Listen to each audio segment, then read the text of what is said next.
नमस्कार, मी संग्राम आवताडे. आपणा सर्वांचं जेडीसी अकॅडमीवर स्वागत करत आहे. आज आपण एमपीएससी एमपीएससीने 2012ला मेन्सला जे काही प्रश्न विचारलेत राज्यसेवेच्या, ते प्रश्न आपण डिस्कस करणार आहोत. तर चला मित्रांनो, आजचा आपला पहिला प्रश्न आहे. महाराष्ट्रात पौराणिक नाटकांचा प्रयोग कोणी सुरू केला? 1. राम जोशी, 2. विष्णुदास भावे, 3. परशुराम देव आणि 4. गोपाळ देव. आता याचं उत्तर आपल्याला माहिती विष्णुदास भावे यांना पौराणिक नाटकाचे प्रणेते मानलं जातं. महाराष्ट्रातले हे प्रमुख नाटककार होते आणि मराठी भाषा नाटक सीता स्वयंवर हे त्यांचं पहिलं पौराणिक नाटक होतं, सीता स्वयंवर. त्याचबरोबर या नाटकासाठी राजासाहेब चिंतामणराव पटवर्धन यांनी संपूर्ण सहकार्य केलं होतं. नंतर यांनी एका रामायण पर्वावर पण नाटक सादर केलंय. तर इथं राम गडकरी झालेत खरं तर, पण हे नाटककारच आहे. ऑप्शन म्हणजे रामदेव होते, राम जोशी होते. यांची नाटकं होती एकच प्याला, प्रेम संन्यास, पुण्यप्रभाव, भाऊबंधन ही राम गडकरींची नाटकं होती. परमहंस सभा महाराष्ट्रात स्थापन झाली होती, तिच्याबाबत काय खरे नाही?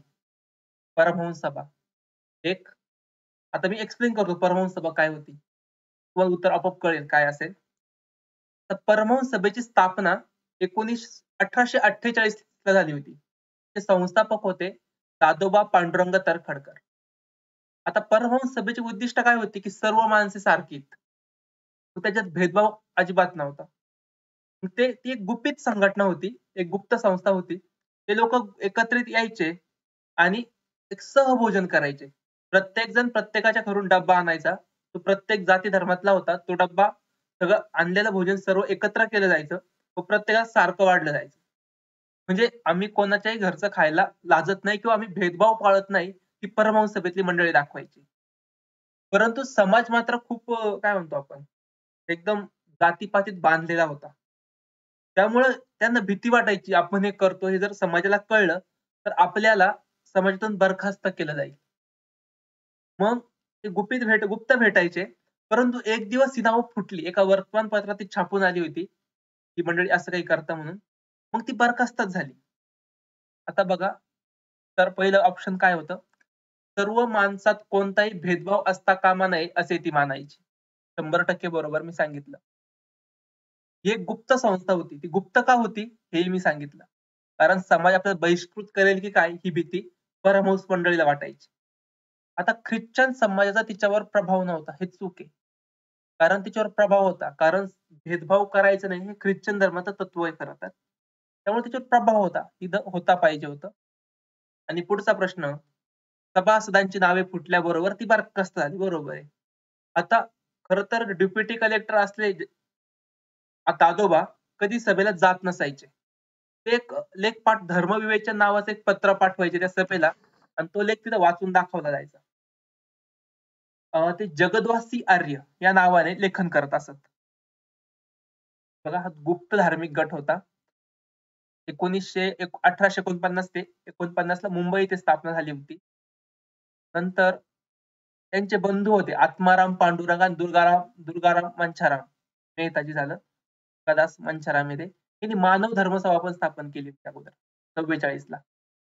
हे 1844 आहे बरं का.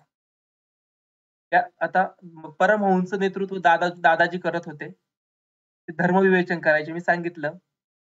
परमहंस मंडळीसाठी परमहंस मंडळीसाठी परमाश्निक ब्रह्मधर्म एक साप्ताहिक चालायचं. नंतर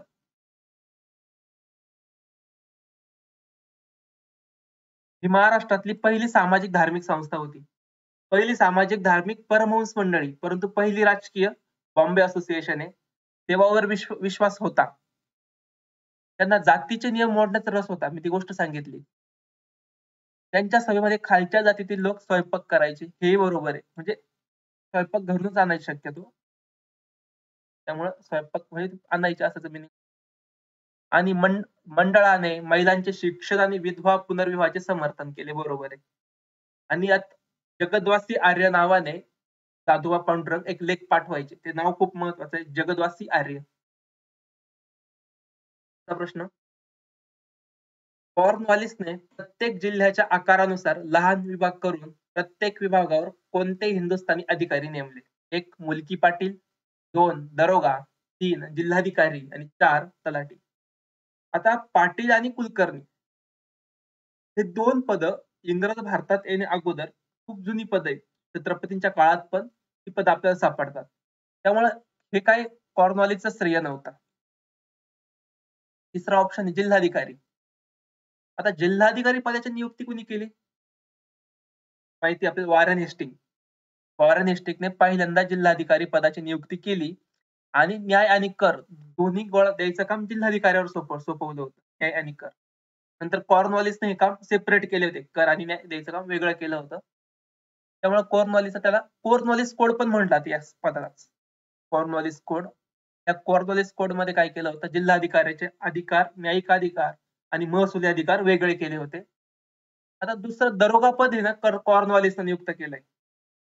त्यामुळं हे उत्तर बरोबर आहे, दरोगा. यांनी जिल्ह्यातील सर्व प्रशासनिक आणि न्यायिक अधिकार जिल्हाधिकाऱ्याच्या हातामध्ये केंद्रित केले. नंतर याला कॉर्नवालिस कोड पण म्हणतात. केंद्रित नाही केले, विकेंद्रित केले. विकेंद्रित केले होते. प्रशासनिक आणि न्यायिक अधिकार विकेंद्रित केले होते. त्यामुळे याला कॉर्नवालिस कोड म्हणतात. कॉर्नवालिसने पोलीस सुधारणा घडवून आणल्या. बरोबर. त्याला भारतीय पोलीस व्यवस्थेचा जनक पण म्हटलं जातं. त्यांनी कॉम्पिटिटिव्ह एक्झाम सुरू केली होती. जी UPSC जी म्हणतो. खरं तर ती 1919 च्या काळात आली होती. परंतु त्याच्या अगोदर पण ती सुरू केली होती ती कॉर्नवालिसने सुरू केली. आणि बंगाल प्रांतात कायमधारा किंवा जमीनदारी पद्धत लागू केली होती. कायमधारा किंवा जमीनदारी पद्धत. आणि ही नंतर कंटिन्यू ठेवली sir John shore. Sir John shore हे कॉर्नवालिस नंतर आलेले भारताचे गव्हर्नर होते. 1793 ते 1798 हा त्यांचा कार्यकाळ होता, सर जॉन शोअर यांचा. चौथा प्रश्न, सत्यशोधक चळवळीची वैशिष्ट्ये काय होती? सत्यशोधक चळवळ कधी सुरू झाली? 1773.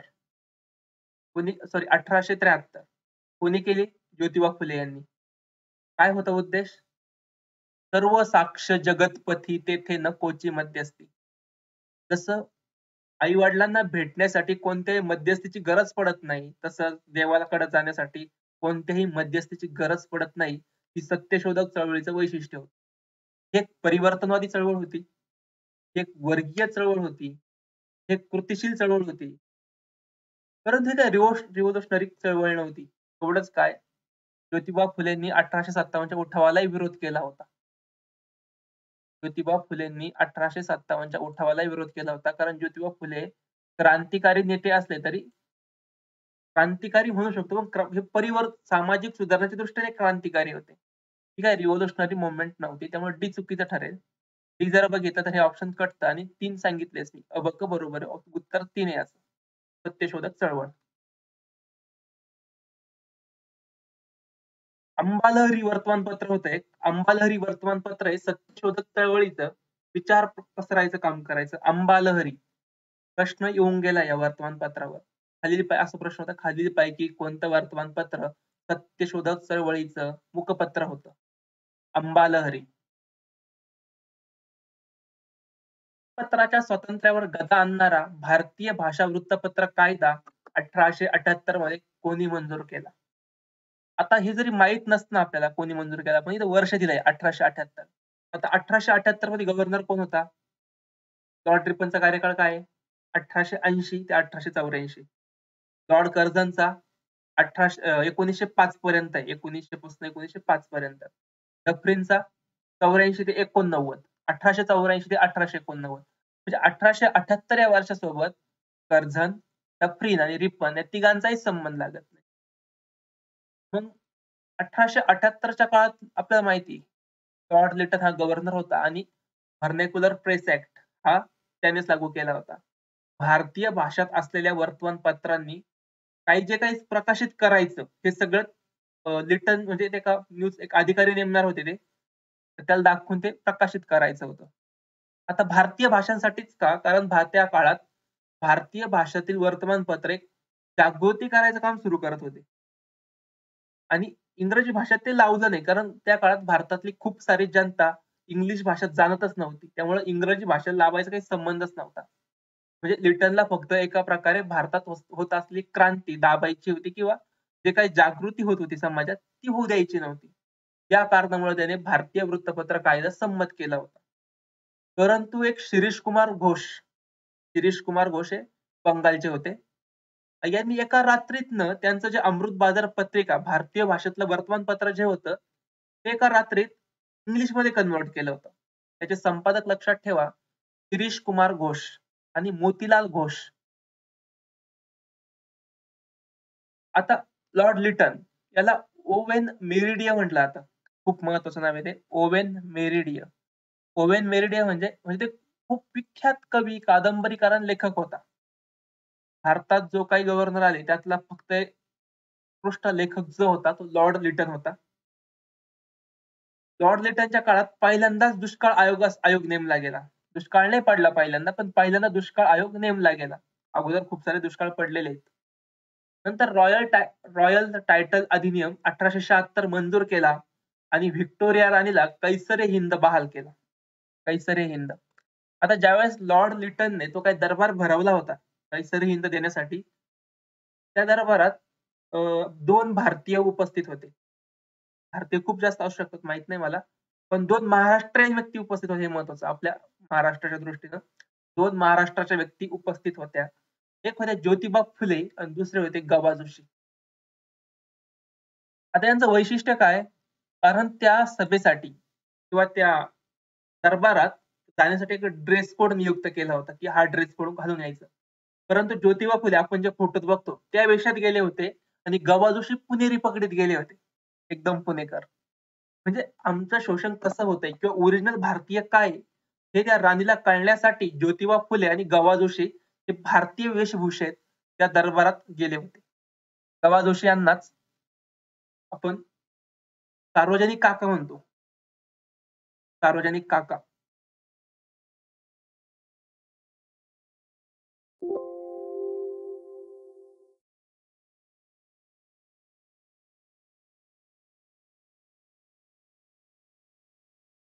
त्याचबरोबर लॉर्ड लिटनच्या काळात 1878 लाच आर्म्स ऍक्ट पास केला गेला. भारतीय शस्त्र अधिनियम. म्हणजे कोणत्याही व्यक्तीला परवानगीशिवाय शस्त्र वापरता येणार नव्हते. जर हे भारतीयांनी शस्त्र जर वापरले आणि हे शस्त्र आपल्या विरुद्ध वापरलं तर काय होईल? याची भीती लॉर्ड लिटनला होती. आपल्या म्हणजे इंग्रजी राजवटीविरुद्ध असं त्याचं मिनिंग. नंतर याच काळात स्टॅच्युटरी सिव्हिल सर्व्हिस कायदा मंजूर केला. म्हणजे काय केलं, जे काही यू-पी-एस-सी देण्यासाठी किंवा तत्कालीन आय-सी-एस होण्यासाठी जे काही 21 वर्ष मर्यादा होती, ती 19 वर्षावर आणली. लक्षात ठेवा, खूप महत्वाची ती 21 वरनं 19 वर आणली. काही ठिकाणी ते लिहितात 23 वरनं 21 वर आणली. ते चूक आहे. 21 वरनं 19 वर आणली होती. या घटनेविरुद्ध सुरेंद्रनाथ बॅनर्जी यांनी आणि आनंद मोहन बोस या 2 व्यक्तींना आवाज उठवला होता. सुरेंद्रनाथ बॅनर्जींची इंडियन असोसिएशन आणि आनंद मोहन बोस यांची इंडियन लीग या 2 संघटना त्यासाठी काम करत होत्या, की आमचं वय वाढवावं यू-पी-एस-सीत जाण्यासाठी किंवा आय-सी-एस होण्यासाठी. ब्रिटनच्या काळात ड्रॅमॅटिक परफॉर्मन्स ऍक्ट हा कायदा संमत केला होता. जे काही बंगाल प्रांतात पबना पबना, नादिया, पण सगळ्यात पहिल्यांदा पबना या ठिकाणी जे काही तीळ उत्पादक शेतकऱ्यांनी जे काही आंदोलन उभं केलं होतं, त्याच प्रश्नावर नीलदर्पण नावाचं नाटक आलं होतं. ह्या नाटकावर बंदी घालण्याच्या उद्देशानेच ड्रॅमॅटिक परफॉर्मन्स ऍक्ट संमत केला. दिगंबर बिस्वास आणि शंकर बिस्वास हे 2 व्यक्ती त्या चळवळीचं नेतृत्व करत होत्या. प्रश्न आला एक कंबाईनला आला होता. जे काही बंगाल प्रांतात नीळ आंदोलन झालं होतं. पहिल्यांदा होता. कोणत्या ठिकाणी झालं होतं एकदा विचारलंय. पबना किंवा पवना म्हणा. आणि दुसरं एक कोणी नेतृत्व केलं होतं दिगंबर कामत आणि विष्णू बिस्वास. दिगंबर बिस्वास की विष्णू असं काहीतरी आहे ते नावं. मी सांगतो थोड्या वेळात. आहे तो प्रश्न आपल्या त्याच्याच काळात दुसरे अफगाण युद्ध झालं होतं. पुढचा आहे लॉर्ड रिपन. लॉर्ड रिपन हा एक चांगला गव्हर्नर मानला गेलाय. खूप चांगल्या प्रकारचा गव्हर्नर. याच्याच काळात स्थानिक स्वराज्य संस्थेचा कायदा आला होता आणि भारतात ग्रामपंचायती संघटन वगैरे व्हायला सुरुवात झाली रिपनच्या काळात. त्यामुळे याला स्थानिक स्वराज्य संस्थेचा जनक, लोकल बॉडीचा जनक पण म्हटलं जातं. त्याच्या काळात फर्स्ट फॅक्टरी ऍक्ट संमत झाला. याने व्हर्नाक्युलर प्रेस ऍक्ट रद्द केला, जो लिटनने लागू केला होता तो.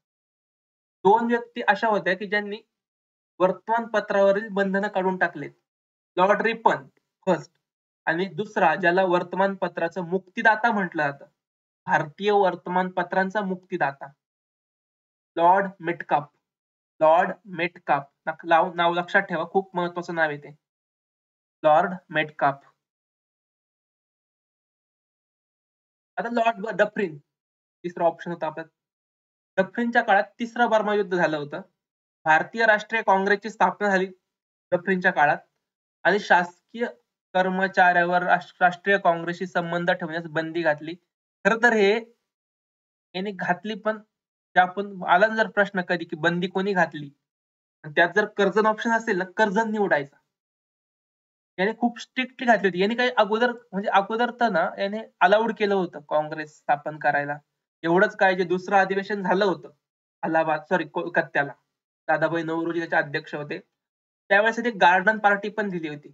एक छोटीशी ट्रीट पण त्या काँग्रेसच्या लोकांना दिलेली होती. डफरीनचे सुरुवातीचे संबंध काँग्रेससोबत खूप चांगल्या प्रकारचे होते. परंतु हा डफरीन कसा आहे हे एका व्यक्तीला खूप चांगल्या प्रकारे माहित होतं. सुरेंद्रनाथ बॅनर्जी. त्यामुळे ज्यावेळेस सगळ्या गार्डन पार्टी दिली डफरीनना, त्या पार्टीला सुरेंद्रनाथ बॅनर्जी हजर नव्हते. कारण डफरीन पण कोलकात्यात राहायचा, कारण त्यावेळेस राजधानी कोलकाता होती. हे पण कोलकात्याचे होते. जवळच्याला माहित असतं की कसं आहे. त्यामुळे सुरेंद्रनाथ बॅनर्जी काही गेलेच नाही त्याला. अख्खे काँग्रेसचे गेले होते. पण जी काय डफरीनच्या पार्टीला एक व्यक्ती गेली नव्हती, सुरेंद्रनाथ बॅनर्जी. आणि पहिल्या अधिवेशनात काँग्रेसच्या सुरेंद्रनाथ बॅनर्जी उपस्थित नव्हते, परंतु दुसऱ्या अधिवेशनात सुरेंद्रनाथ बॅनर्जी उपस्थित होते. त्याचबरोबर त्यांनी इंडियन असोसिएशनची संस्था ती 1885 ला 86 ला रद्द केली, एकत्र केली होती. सॉरी, 85 ला काँग्रेसमध्ये विलीन केली होती.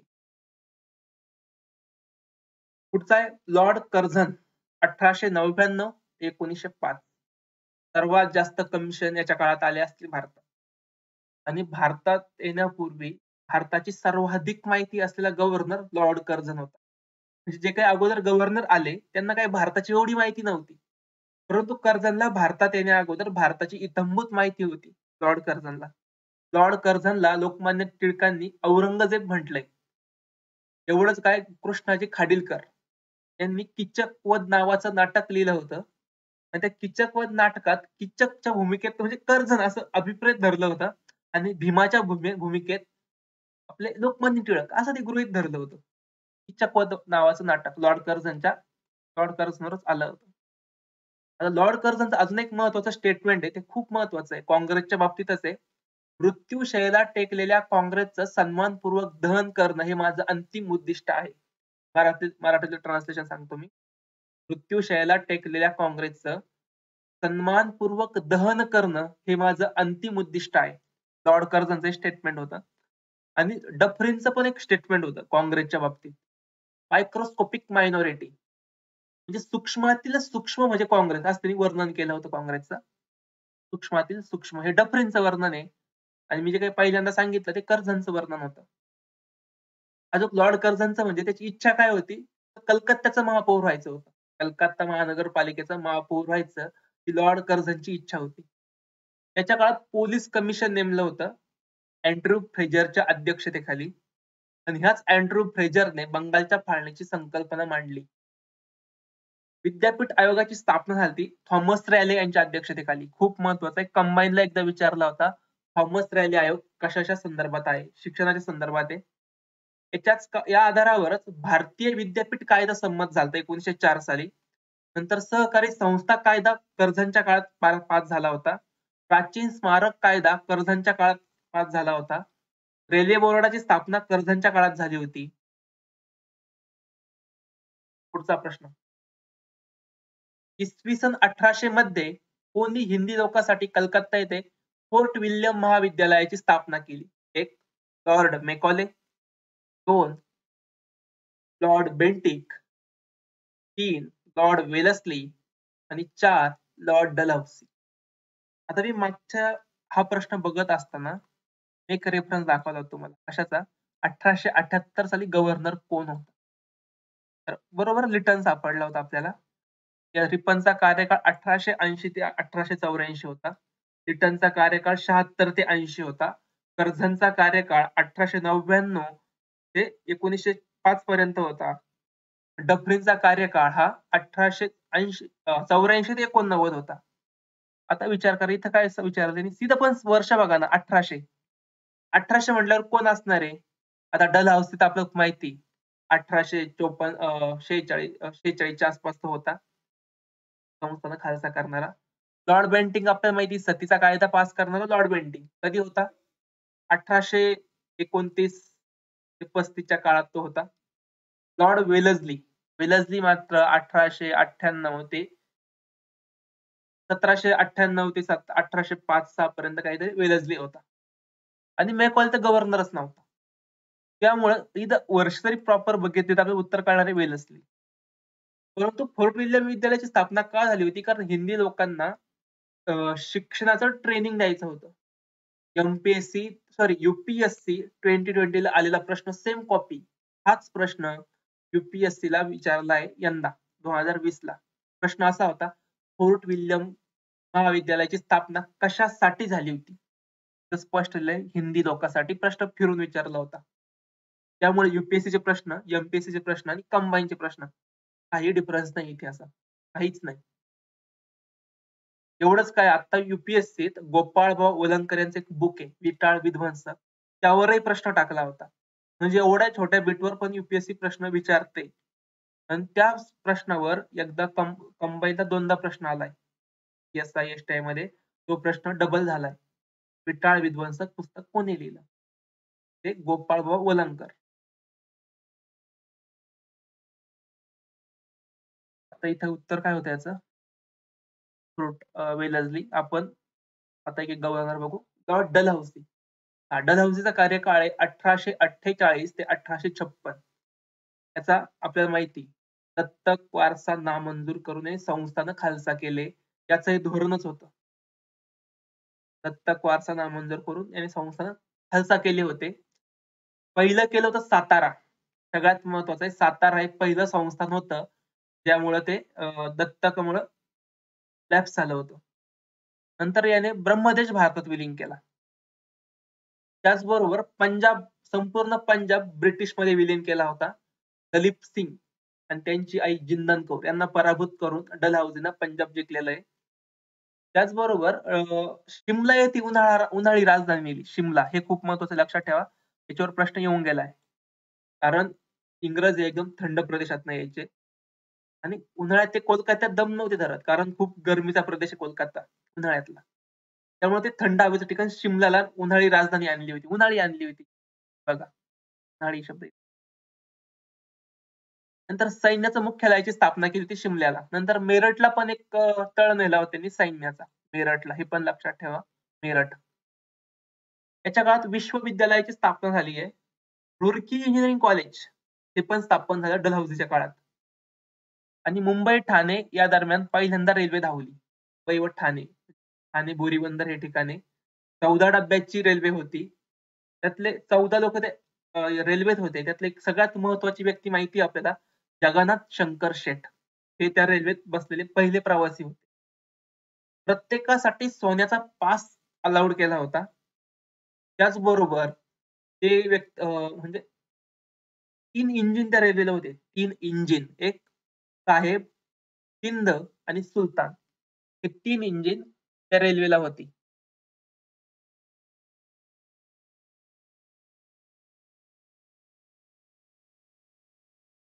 ते तार जी सुरू केली त्याने, त्या तारेचा उपयोग 1857च्या उठावाच्या काळात खूप चांगल्या प्रकारे झाला होता. म्हणजे आपल्यासाठी नाही, इंग्रजांसाठी. क्रांतिकारकांचं एक स्टेटमेंट आहे, त्या तारेने आमचा जीव घेतला. त्या तारेने आमचा जीव घेतला. भारतात चलन रुपया घोषित केलं. पहिली तार लाईन आग्रा ते कोलकाता दरम्यान पडली होती. पोस्ट ऑफिस अधिनियम याच्या काळात मंजूर झाला होता. त्याने काही संस्थानं खालसा केली होती. सातारा, जयपूर, संबळपूर, उदयपूर, झाशी आणि नागपूर. त्याचबरोबर अवध एकमेव असं ठिकाण होतं, अवध, जे कुशासन करतंय म्हणजे राजा चांगला शासन करत नाही या कारणावरून विलीन केलं होतं. परंतु हे कारण न पटण्यासारखं आहे. कारण 1857 ज्यावेळेस उठाव झाला, सर्वाधिक धगधगतं केंद्र उठावाचं अवंध ठरलंय. अवंध असं ठिकाण होतं, त्या उठावात प्रत्येक घटक उठावात सहभागी होता. त्यामुळे केलेला आरोप कितपत सत्य आहे हे मात्र सांगता येणार नाही. पण आरोप मात्र कुशासनाचा केला होता. आणि अवंध इथं उठावाचं नेतृत्व बेगम हजरत महल यांनी केलंय. एकदा विचारलंय, प्रश्न दोनदा आलाय. सगळ्यात धगधगतं केंद्रही विचारलं होतं आणि दुसऱ्यांदा प्रश्न होता, तिथलं नेतृत्व कोणी केलं होतं? इद्रिस काद्री नावाचा तिचा मुलगा हा शासक केला होता तेवढ्यापुरता. इद्रिस काद्री काहीतरी नाव आहे या शासकाचं. तो त्या गादीवर आला होता. लॉर्ड वेलस्ली तैनाती फौजेचा जनक असे म्हणतात, परंतु तैनाती फौज फर्स्ट टाइम याने यूज नाही केली. कारण याने तैनाती फौज धोरण म्हणून इम्प्लिमेंट केलंय, परंतु तैनाती फौज अगोदर डुप्ले याने यूज केलं होतं.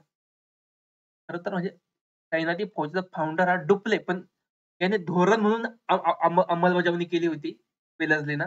तर त्याने त्याचं काही धोरण नव्हतं आपल्याला तैनाती फौज द्यायची. हे काही डुप्लेचं धोरण नव्हतं. त्यामुळे तैनाती फौजेचा जनक हे वेलस्लीला म्हटलं जातं.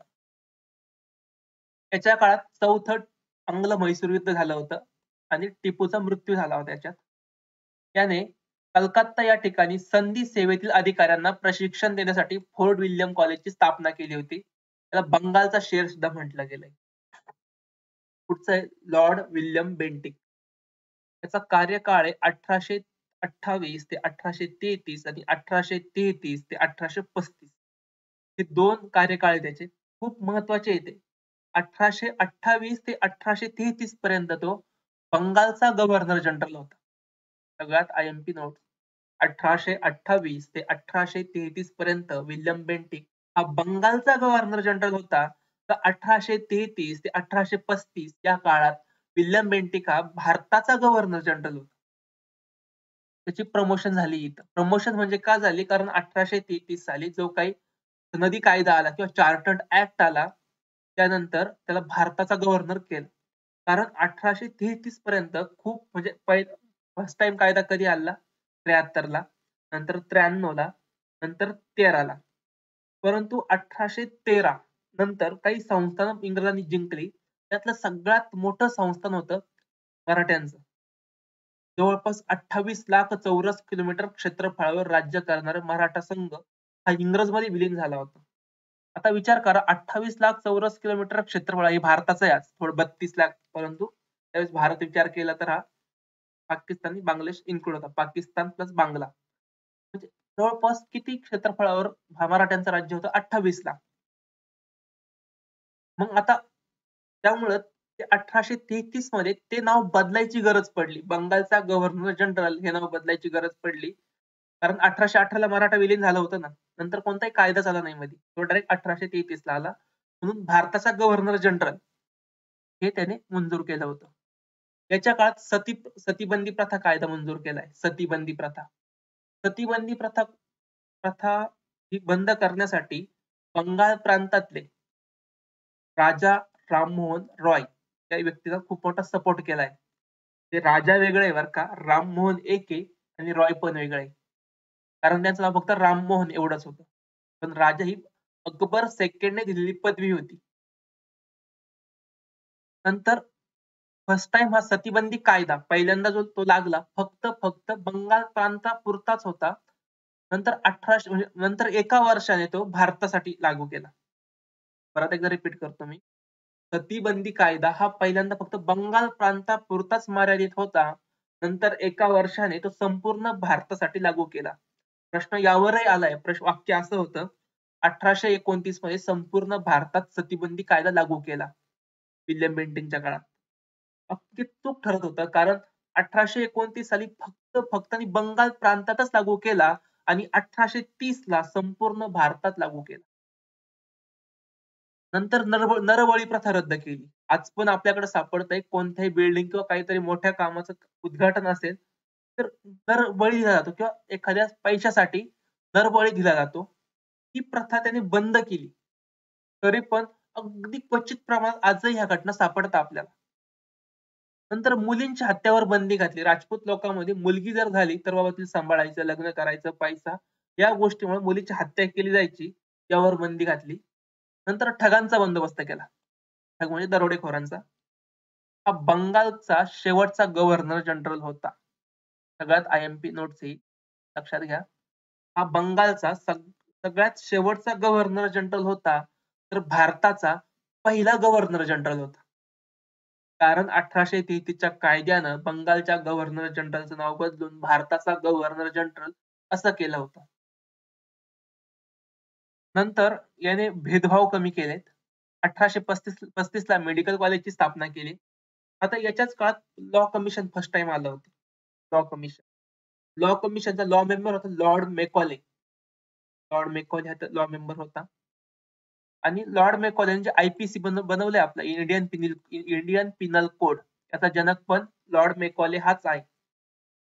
परंतु ज्यावेळेस 1833 च्या कायद्यात लॉ मेंबर इन्क्लूड केला गव्हर्नर जिजियन काउन्सिलमध्ये, जिजियन council means governor general in council, त्यात लॉ मेंबर ऍड केला, परंतु त्याला व्होटिंगचा अधिकार नव्हता. फक्त होता तर चर्चा करायचा अधिकार होता, पण व्होटिंगचा अधिकार अजिबात नव्हता. त्याला व्होटिंगचा अधिकार भेटला तो 1853 च्या कायद्यात. हे पण लक्षात ठेवा, लॉ मेंबर आला कधी? 1833 ला, आणि लॉ मेंबरला व्होटिंगचा अधिकार कधी भेटला? 1853 ला. First law member Lord Macaulay. आणि फर्स्ट लॉ कमिशनचा अध्यक्ष पण तोच. हा प्रश्न. सन 1947 मध्ये भारत स्वतंत्र झाला, तेव्हा दिल्ली रेडिओवरून वंदे मातरम हे गीत गाण्याचा मान कोणाला देण्यात आला होता? एक अंजनीबाई मालपेकर, हिराबाई बडोदेकर, योगूबाई कर्डीकर आणि लता मंगेशकर.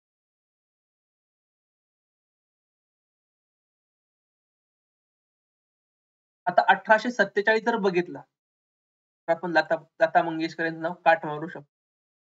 कारण त्यावेळेस लताबाईंच्या कारकिर्दीला सुरुवात झालेली नाहीये. तर याचं उत्तर आहे हिराबाई बडोदेकर.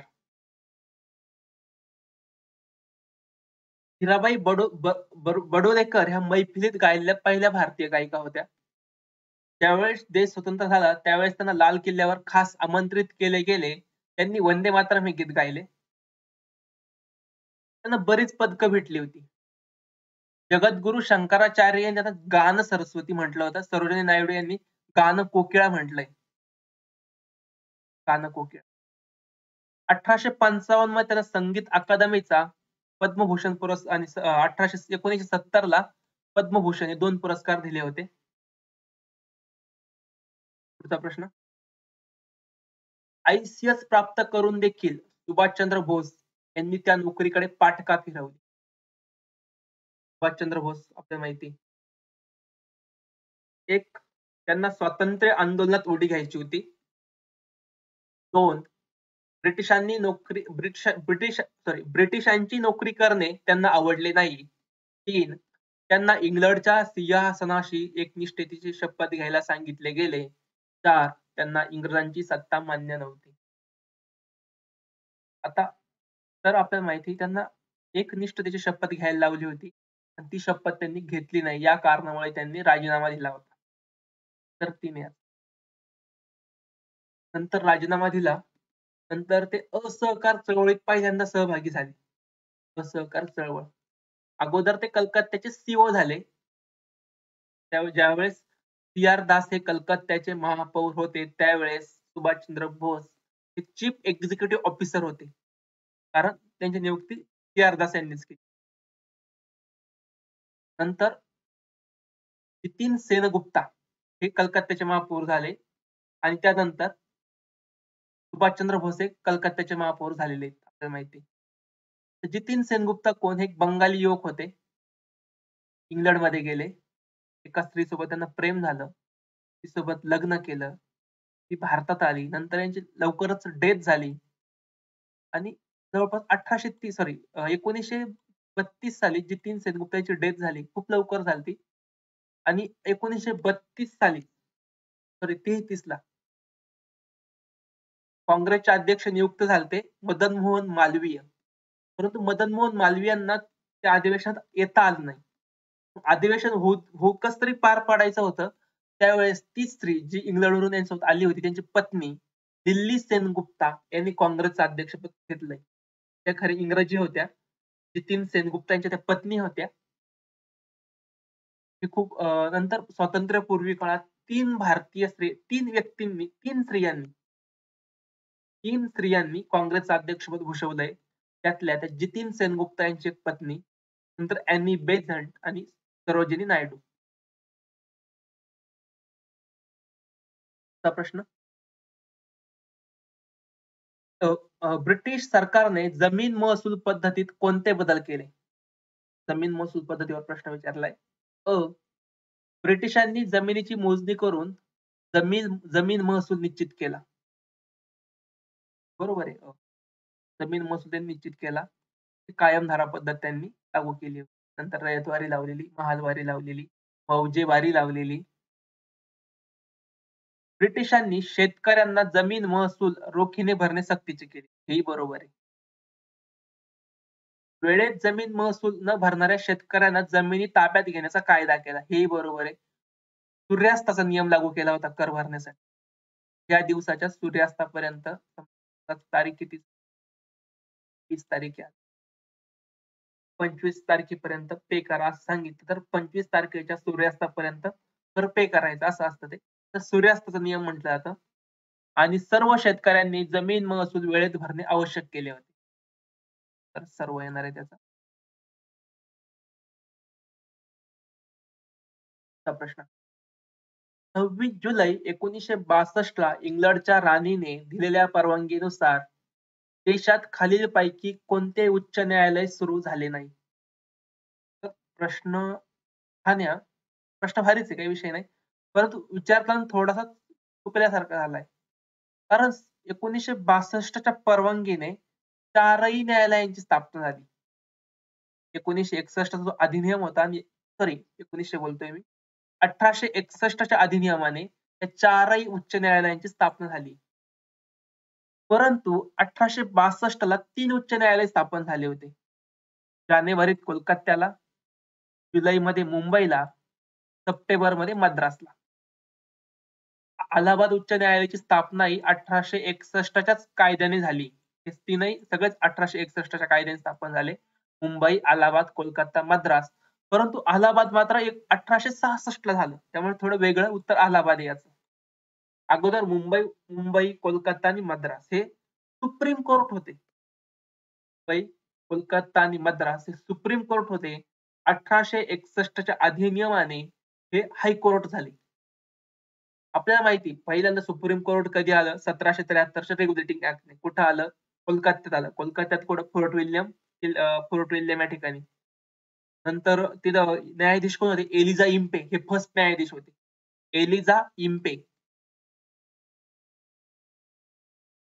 बघा, या कायद्याने भारतीय उच्च न्यायालय कायदे 1861 ने कलकत्ता, मद्रास, बॉम्बे ही सर्वोच्च न्यायालय रद्द केली आणि सदर दिवाणी अदालत आणि सदर फौजदारी अदालत हे स्थापन केलं.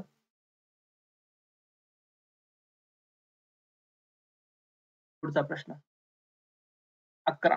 गव्हर्नर जनरल विल्यम बेंटिकने कोणत्या सुधारणा केल्या? अगोदर बघितल्या आपण विल्यम बेंटिक मागच्या प्रश्नात, तरी पण सांगतो. राज्य कारभारातील अनावश्यक पदे रद्द केली. बरोबर आहे. सेकंड, कंपनीच्या नोकरांचे पगार कमी करण्यात आले. हेही बरोबर आहे. भत्ता देणे बंद केले. हेही बरोबर आहे. भारताला स्वातंत्र्य देण्याचे घोषित केले. आता विल्यम बेंटिकचा कार्यकाळ बघितला 1828 पासून ते 1835 पर्यंत आहे. आणि आपली पहिली स्वातंत्र्याची मागणी बरोबर 100 वर्षांनी होते त्याचा कार्यकाळ सुरू झाल्यावर. 1829 ला पहिल्यांदा आपण स्वातंत्र्याची मागणी केली. 1828 ला आपण वसाहतीचं मागितलं आणि 1829 ला आपण संपूर्ण स्वराज्य मागून 26 जानेवारी 1930 हा स्वातंत्र्य दिवस सेलिब्रेट केलाय. खरं तर कम्युनिस्ट पक्षाचे एक नेते होते मौलाना हसरत मोहानी. ते मुस्लिम लीगचे पण अध्यक्ष राहिले. काँग्रेसमध्ये पण ते खूप काळ होते. कम्युनिस्ट पक्षाचे ते संस्थापक होते मौलाना हसरत मोहानी. यांनी पहिल्यांदा भारतात स्वातंत्र्याची मागणी केली. मौलाना हसरत मोहानी नाव लक्षात ठेवा. खूप आयएमपी नाव ठरेल ते. कारण जे आता 370 रद्द केलंय, त्या 370 रद्द केलं, ते त्यांना मान्य नव्हतं. म्हणजे 370 लावणं मान्य नव्हतं त्यांना आणि घटनेत 370 इन्क्लूड करताय या कारणावरून त्यांनी संविधान सभेतल्या आपल्या राज्यघटनेवर सही केली नाही. मौलाना हसरत मोहानी. उत्तर प्रदेशमधल्या मोहन गावचे ते होते. त्यामुळे त्यांना मोहानी म्हटलं गेलंय. एक गझलकार पण होते ते. कृष्ण भक्त, गझलकार ही त्यांची ओळख आहे. उत्तर याचं अबक. कारण माहिती आहे स्वातंत्र्याची मागणी आपली आलीच पहिल्यांदा 1929 ला आणि कम्युनिस्ट पक्षाच्या ह्याच्यावर 1825 ला 1925 ला म्हणजे 4-5 वर्षाचा डिफरन्स आहे. त्यामुळे तर बरोबर असू शकतं. पुढचा प्रश्न. लॉर्ड डलहौसीने लष्कराच्या विकेंद्रीकरणासाठी कोणत्या सुधारणा केल्या? त्याचं चुकीचं ओळखायचंय. चुकीचं कोणतं आहे ते. बंगालमधील सैन्य मेरठ येथे नेले. मी अगोदरच सांगितलं. त्याने बंगालमधल्या सैन्याची एक तुकडी मेरठला नेली होती. आपण डिस्कस केलाय हा गव्हर्नर. कलकत्ता येथे असलेली युद्ध सामुग्री मेरठ येथे नेली. हेही बरोबर आहे. सिमला येथे भारताचे प्रमुख केंद्र उभारले. हेही बरोबर आहे. त्यांनी उन्हाळी राजधानी सिमला केली होती. का केली होती मी सांगितलंय. आणि भारतीय लष्करावर विश्वास ठेव. अजिबात नाही. पुढचा प्रश्न. ब्रिटनची महाराणी व्हिक्टोरिया हिने 1 नोव्हेंबर 1858 मध्ये जाहीर केलेल्या जाहीरनाम्यात खालीलपैकी कोणत्या तरतुदीचा समावेश नव्हता? आता 1858 चा जाहीरनामा काय होता आपण बघू.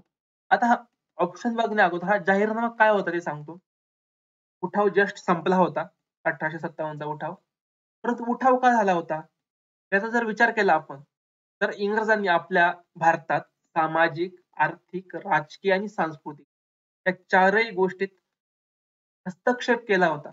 सतीबंदी सारखा कायदा हा जरी भारतीयांसाठी खूप चांगला होता, परंतु त्यावेळेस मात्र त्या लोकांना ते धर्मातील हस्तक्षेप वाटला होता. मग परत दुसरं काय केलं होतं? नगदी पिकांची सक्ती केली होती.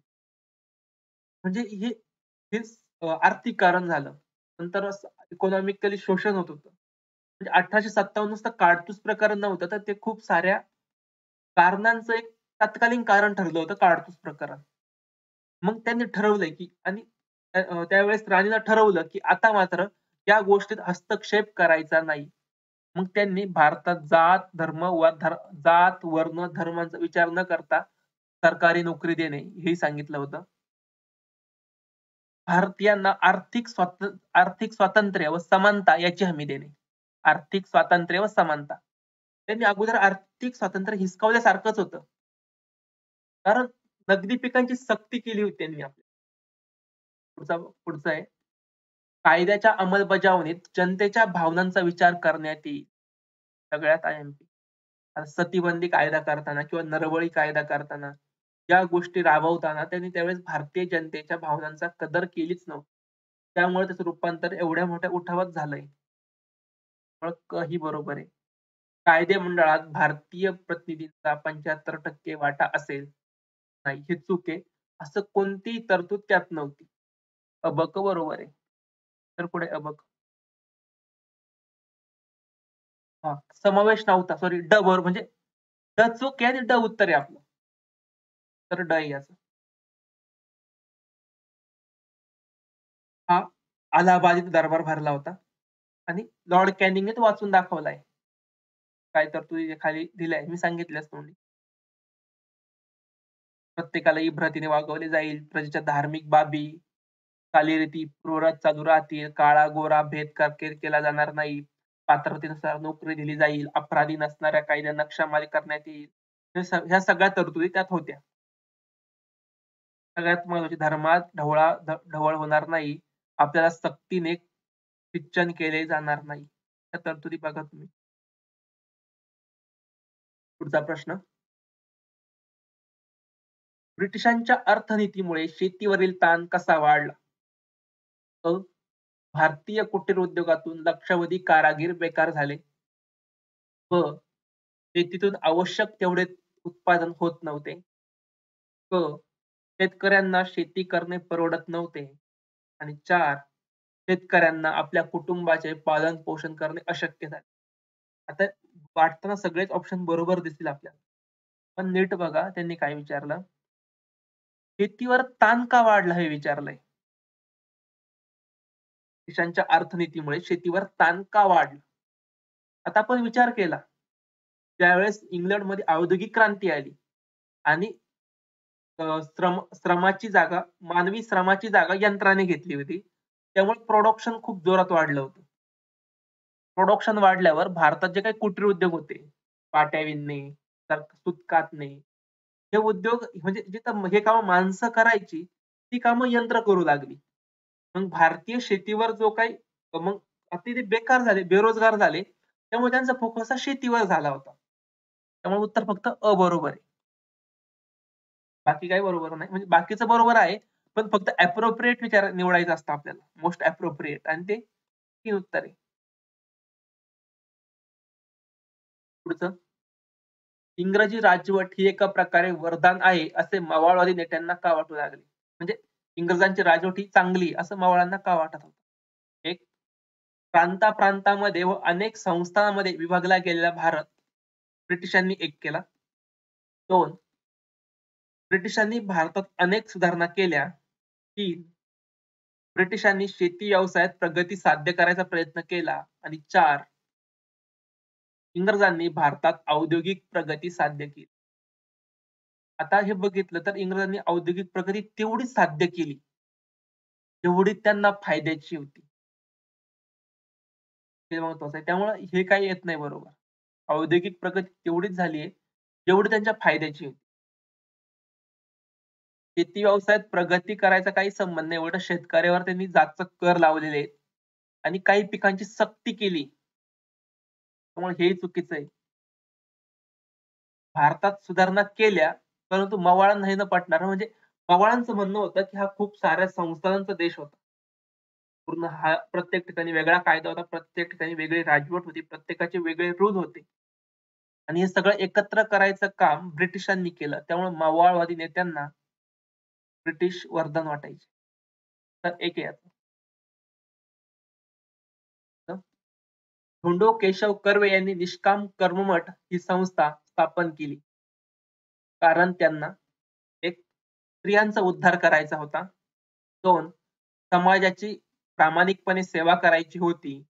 3. समाजसेवक निर्माण करायचे होते. आणि 4. स्वार्थी दृष्टिकोन न ठेवता समाजाची सेवा करायची. निष्काम शब्दातच येतंय. कोणत्याही काम करताना निष्काम कर्म म्हणजे स्वार्थी दृष्टिकोन न ठेवता. तर 4 आहे याचं. आता धोंडो केशव कर्वे हे जर बघितलं तर जवळपास 105 वर्षाचं प्रदीर्घ आयुष्य जगलेले आहेत. 100व्या वर्षी त्यांनी भारतरत्न घेतलाय. आणि 2 गोष्टी खूप महत्त्वाच्या आहेत महाराष्ट्राच्या दृष्टीने. सर्वाधिक वयोवृद्ध व्यक्ती जिने भारतरत्न घेतलाय ते धोंडो केशव कर्वे. आणि सगळ्यात तरुण व्यक्ती जिने भारतरत्न घेतलाय ते आहेत सचिन तेंडुलकर. 40व्या वर्षी आणि 100व्या वर्षी 60 वर्षाचा डिफरन्स आहे दोन. त्यांना महर्षी पदवी भेटलीत लोकांकडनं. स्त्री शिक्षण हा त्यांचा कामाचा कार्यबिंदू राहिलाय. त्यांनी विधवा विवाहोत्तेजक मंडळी स्थापन केली होती. त्यांनी स्वतः पण विधवा महिलेशी लग्न केलंय. तिचं नाव बाया कर्वे, गोदूबाई किंवा आनंदीबाई असं होतं. हिंगणे विद्यालय स्थापन केलं होतं. निष्काम कर्मठ स्थापन केला होता. महिला विद्यापीठ स्थापन केलं होतं. महिला विद्यापीठाला दामोदरदास ठाकरसी, विठ्ठल ठाकरसी सॉरी विठ्ठलदास ठाकरसी यांनी 16 लाख रुपये दिले होते. 15 ते 20 लाख रुपये दिले होते. त्यामुळं त्या महिला विद्यापीठाचं नाव 1920 मध्ये नाथीबाई दामोदरदास ठाकरसी SNDT केलं. 44 ला समता संघ स्थापन केलं. एकदा प्रश्न होता, समता संघाची स्थापना कोणी केली? प्रश्न आलाय यावर. समता संघ. आता लक्षात घ्या, समता हे वर्तमानपत्र आंबेडकरांचं होतं.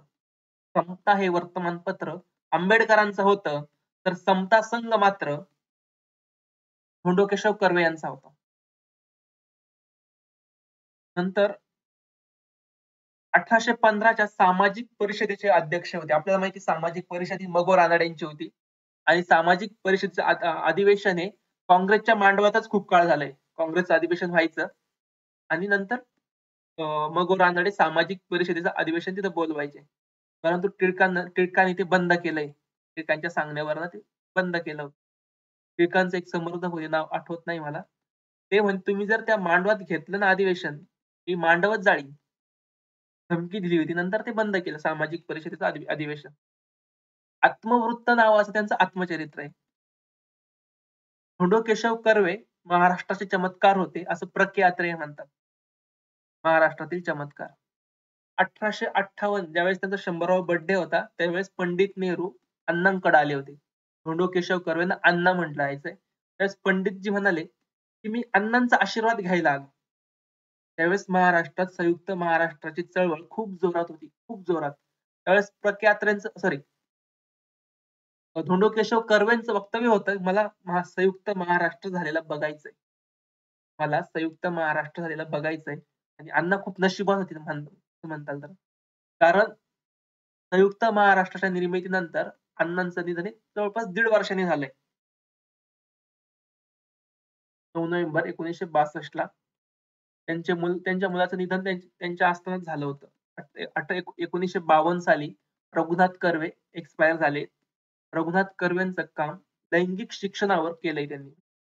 लैंगिक शिक्षणावर खूप जास्त काम जे केलं असेल भारतात कोणी, तर ते रघुनाथ कर्वे.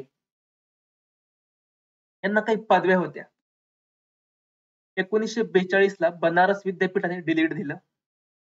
नंतर पुणे विद्यापीठाने आणि एसएनडीटी विद्यापीठाने डिलीट दिलं. मुंबई विद्यापीठाने एलएलडी दिलं. भारत सरकारने 55 ला पद्मविभूषण आणि 58 ला भारतरत्न. याच्या पलीकडे प्रश्न येईल असं वाटत नाही मला. तरी पण हे बघून घ्या, समाजसेवकावर खूप सारे प्रश्न येतात.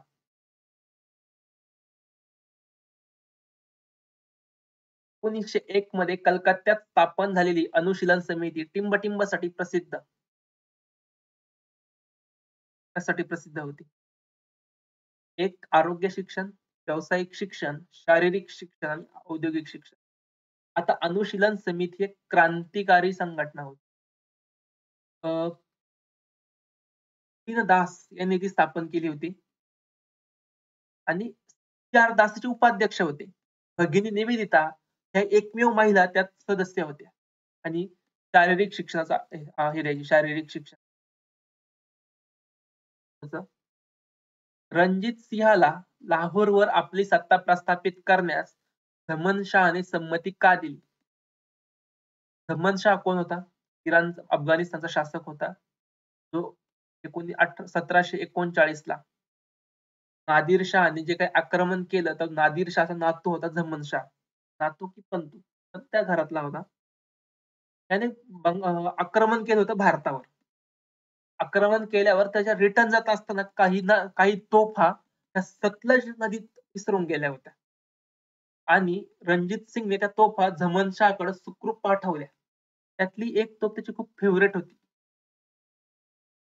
खूप खुश झाला आणि रणजित सिंगला सांगितलं, की तू पंजाबवर आपली सत्ता, लाहोरवर आपली सत्ता प्रस्थापित कर.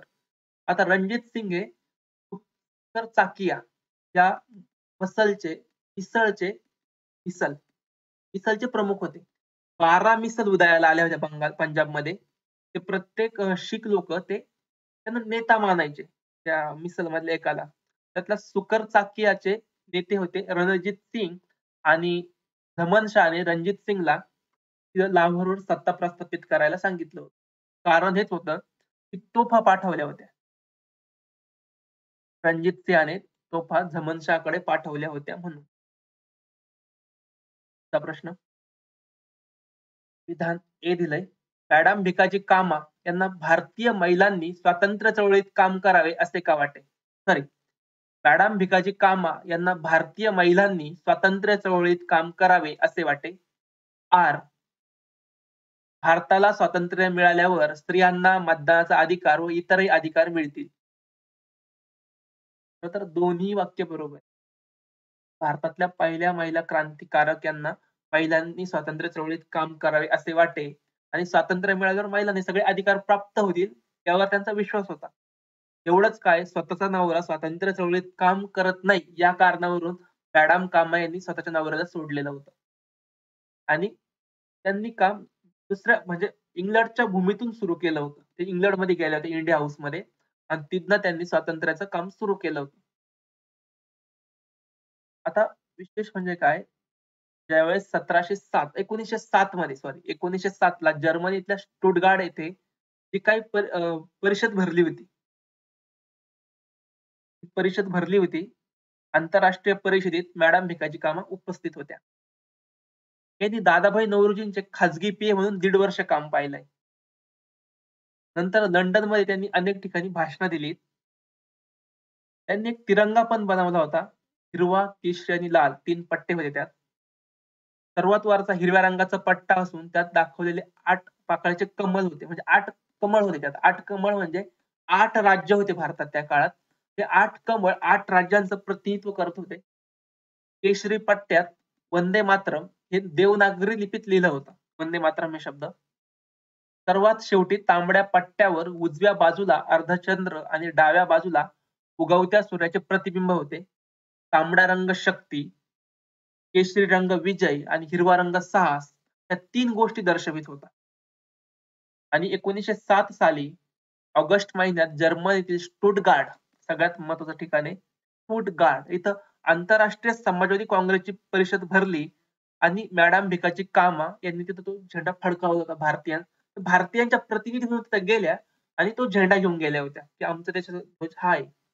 कोणत्याही परकीय भूमीवर भारताने फडकावलेला हा पहिलाच झेंडा होता.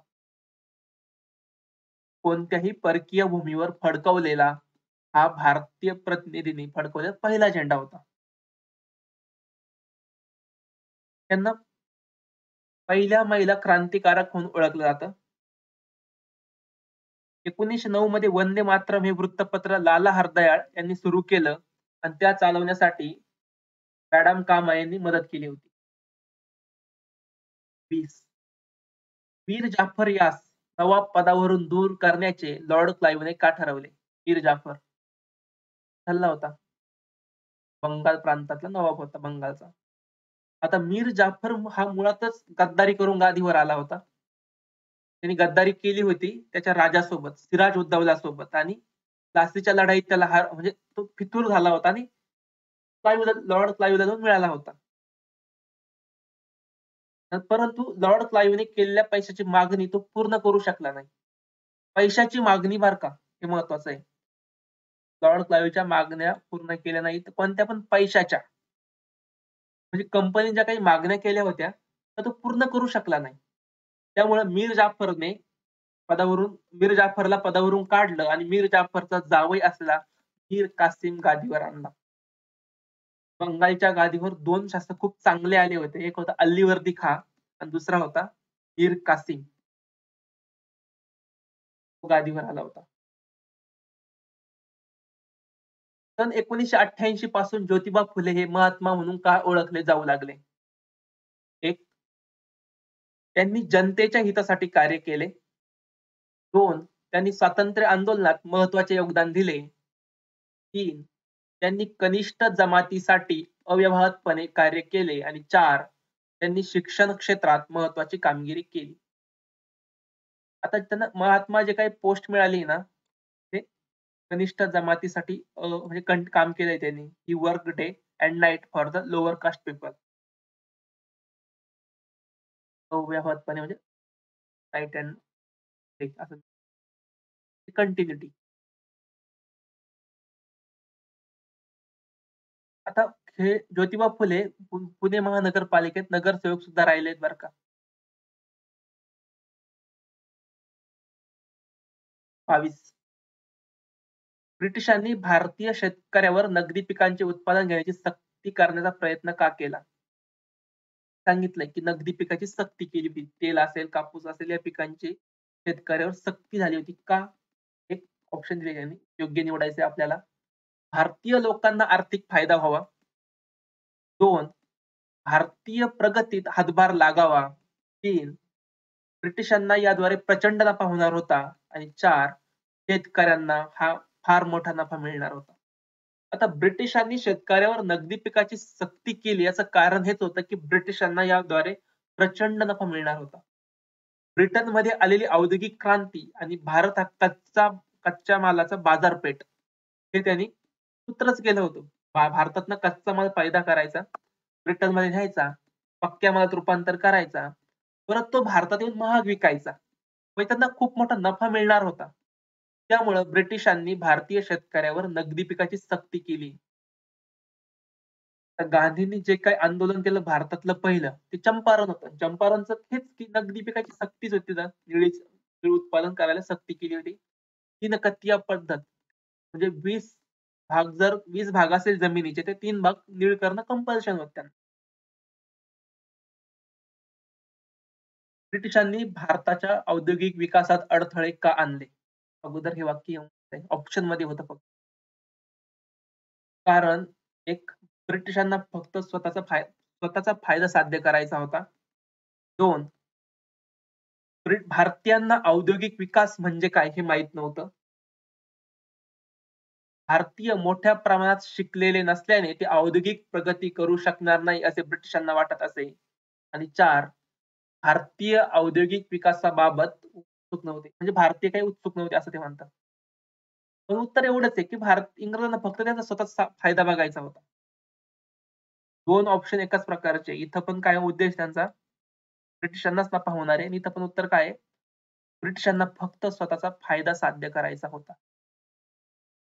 हे दोनही प्रश्न राज्यसेवा मेन्स 2012 ला येऊन गेलेत.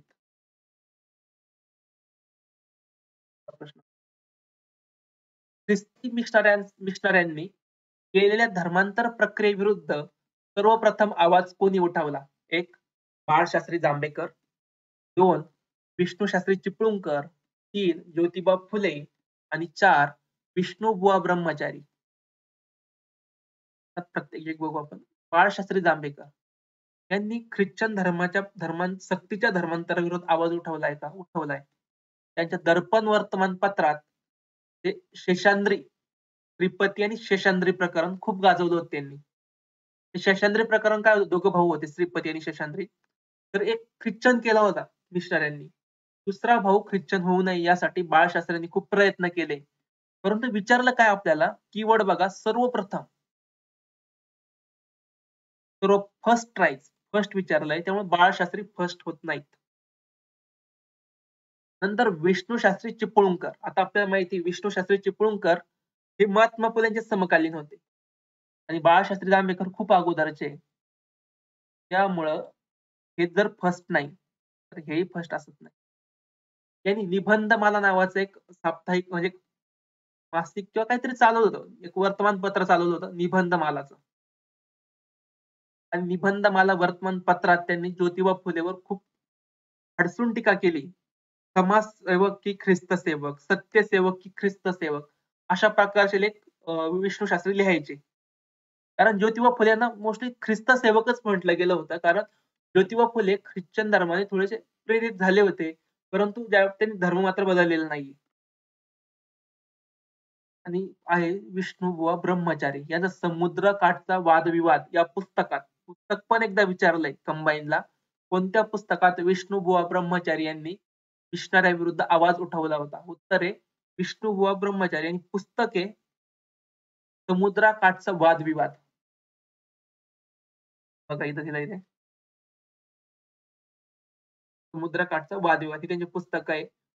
भावार्थ सिंधू इथे वार्त सिंधू झालं. भावार्थ सिंधू, वेदोक्त धर्मप्रकाश, सुखदायक राज्य प्रकरण निबंध, चतुश्लोकी भागवत, सहज स्थितीचा निबंध, वेदोक्त धर्माचा विचार, ख्रिस्तीमत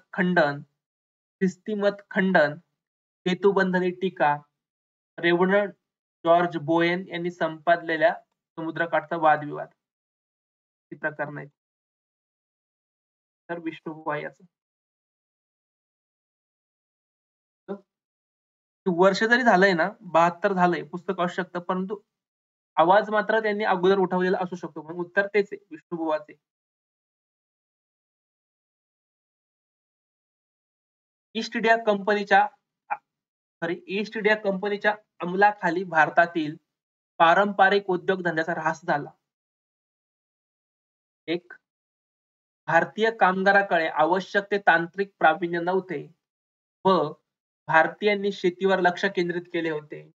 क, भारतीय माल ब्रिटिश मालाशी स्पर्धा करू शकला नाही आणि यापैकी कोणतंही नाही. आता भारतातील पारंपरिक उद्योगधंद्याचा ऱ्हास का झाला होता? कारण ब्रिटनमध्ये आलेली औद्योगिक क्रांती आणि भारतातला कुटीर उद्योग या दोघांचा स्पर्धा होऊ शकली नाही. कारण ब्रिटनमधला तयार झालेला माल हा एकदम कमी किमतीत खूप क्वालिटी होता. कारण तो मशिनीवर तयार झालेला होता. तर भारतीय कुटीर उद्योगातील माल हा मानवी श्रमाने तयार केलेला असून थोडासा महाग होता. म्हणजे तो स्पर्धा करू शकलेला नाहीये. उत्तर आहे त्याचं. भारतीय माल ब्रिटिश मालाशी स्पर्धा करू शकला नाही. तर क. क म्हणजे ऑप्शन 4. फक्त इथं दिसतंय आपल्याला. पुढचा प्रश्न.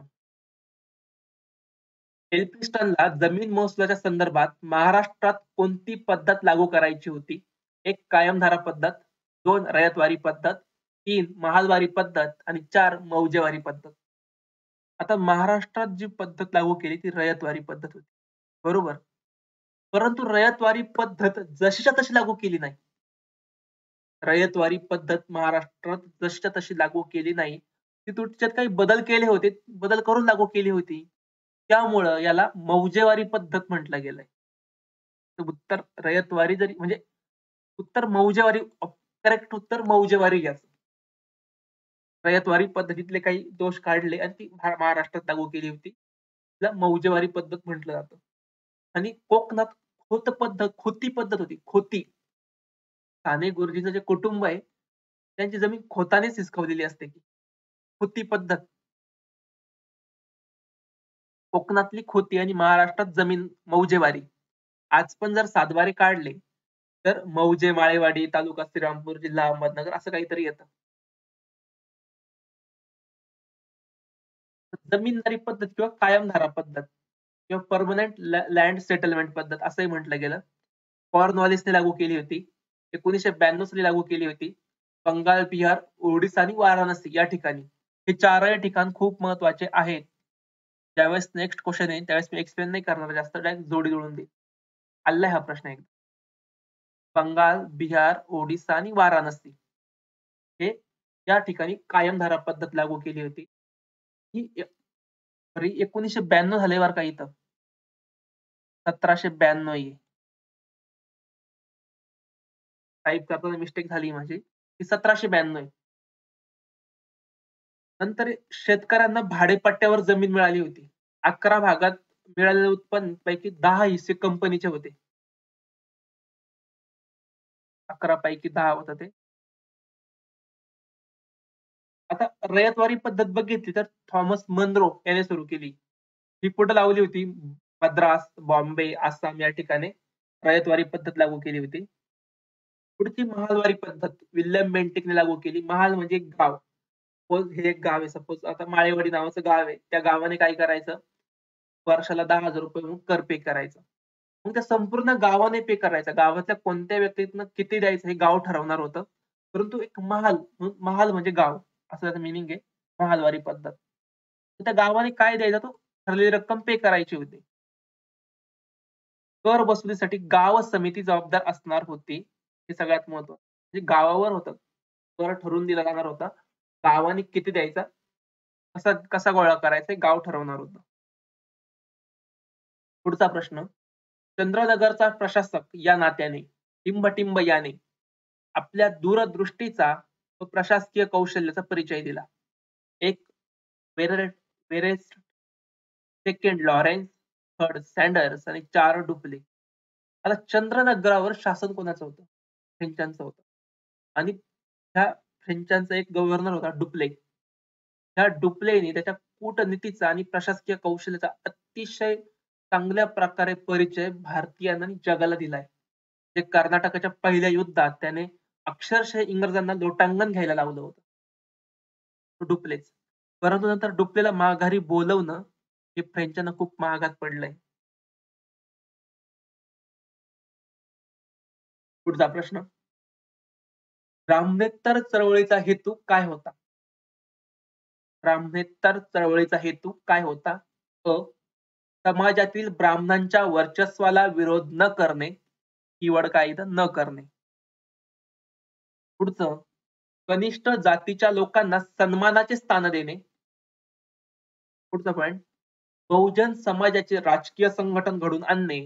लास्ट पॉइंट, ब्राह्मणेतरांना सामाजिक, आर्थिक, शैक्षणिक क्षेत्रात स्थान मिळावे. आता ब्राह्मणेतर चळवळीला जे काही सगळ्यात मोठी चळवळ उभी राहील ती महाराष्ट्रातच म्हणतो आपण. ज्योतिबा फुले, शाहू महाराज, आंबेडकर, केरळातले इज्वा गुरु, नारायण गुरु, इज्वा होते ते, आणि रामास्वामी नायकर हे ब्राह्मणेतर चळवळीचे नेते मानले जातात. आता यांनी ब्राह्मणाला विरोध नाही केला, ब्राह्मणांच्या वर्चस्वाला विरोध केलाय. त्यामुळे हे वाक्य बरोबर आहे. त्याचा हेतू काय होता? विरोध करणे होता. वर्चस्वाला विरोध करणे होता. इथं वर्चस्वच लिहिलंय. त्यामुळं अबरोबर आहे. सॉरी, अचूक आहे विरोध करणे. म्हणजे उत्तर काय येतं? ब कडच येतं. कारण ब्राह्मणांच्या वर्चस्वालाच विरोध करायचा होता ब्राह्मणेतर चळवळीला. आणि ब्राह्मणेतर चळवळ कोल्हापूरमध्ये खूप चांगल्या प्रकारे फोफावली होती. आपले दिनकरराव जवळकर, केशवराव जेधे या लोकांनी ब्राह्मणेतर चळवळ महाराष्ट्रात वाढवली होती. एवढंच काय तर केशवराव जेधे यांनी देशाचे दुश्मन नावाचं पुस्तक लिहिलं होतं. आणि ब्राह्मण हे देशाचे दुश्मन हे सांगितलं होतं. काय त्यांना अटक पण झाली त्या कारणामुळे. धार्मिक शुद्धी आणि बंगाली मुस्लिम समाजातील अनिष्ट प्रथा नष्ट करण्यासाठी हाजी शर्यत उल्लाह यांनी कोणती चळवळ सुरू केली? 1. वहाबी चळवळ, 2. टिटू मीर चळवळ, 3. फरियादी चळवळ आणि 4. देवबंद चळवळ. याचं उत्तर आहे फरियादी चळवळ. ही हाजी शर्यत उल्लाह यांनी केली होती. आणि ज्या काही मुस्लिम धर्मातल्या अप्रथा परंपरा आहे, वाईट प्रथा किंवा अनिष्ट प्रथा त्या बंद करावे यासाठी फरियादी सुरू झालेली. शासकीय कर्मचाऱ्यावर राष्ट्रीय काँग्रेसशी संबंध ठेवण्यास कोणी बंदी घातली? अगोदर यांनी खूप लेट घातली, पण ऑफिशियल उत्तर बघितलं कर्जाने कोणत्याही प्रकारचा संबंध ठेवायला विरोध ठेवला शासकीय कर्मचाऱ्यावर. डफरींना ठेवायला विरोध नाही केला. तर कर्जने असं. आजचे प्रश्न संपलेत मित्रांनो. जवळपास आपण 30 प्रश्न डिस्कस केले. तुम्हाला आजचा हा व्हिडिओ कसा वाटला कमेंटमध्ये नक्की सांगा. आणि आमचे नवीन व्हिडिओ मिळवण्यासाठी आमचं चॅनल सबस्क्राईब करा आणि व्हिडिओची लिंक जास्तीत जास्त गरजू विद्यार्थ्यांपर्यंत पोहोचवा. धन्यवाद.